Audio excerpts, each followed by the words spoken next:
Double trouble na tayo. Kailangan patalbogin sa unang lamesa ang dalawang bola. Isang pares ng bola ang kailangan ma-shoot and a single throw. Okay? Sa dalawang baso nag-aantay sa kabilang table. Pag nagawa yon, 1 million pesos. Okay, eto, kung sakaling makuha ang 1 milyon, anong gagawin mo? Ay, ipunin ko. Para po para makabili ng bahay. Nice. Pangdagdag sa ipon. Tama, maganda naman. So, JK, tandaan, isang bato, kailangan dalawa ang pumasok. Ready?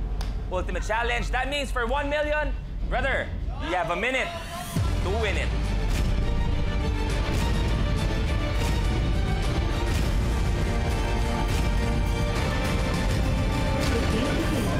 In 3, 2, 1. Go!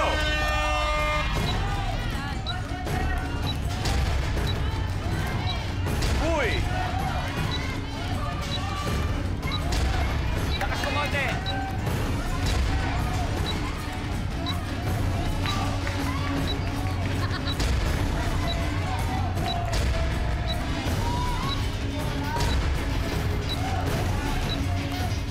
Hindi pwedeng tumalbog ulit doon. Kailangan dito, pasok.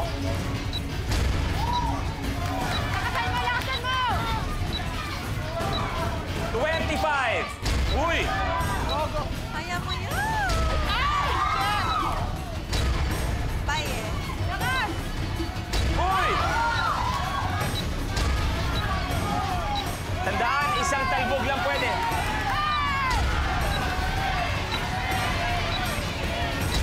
Lakas mo konti!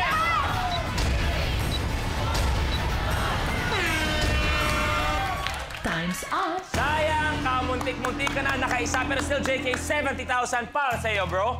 At eto pa, walang 1 million, pero si JK may isa pang pagkakataon para sa 1 million. Babalik ka pa para sa ultimate last man standing. Isa pang banat para sa 1 million, okay? Congratulations, players! Palakpakan natin mga players natin lahat. Maraming salamat sa pagsama, pakipagkulitan sa amin buong linggo. Sana makalaro ulit kayo next time. Yeah, in the meantime, I hope nag-enjoy kayo. At sa weekend nyo, isang pamilya tayo. Kaya naman magsama-sama tayo sa Monday dito sa nauungulang game show ng bayan, ang Minute to Win It, Last Man Standing.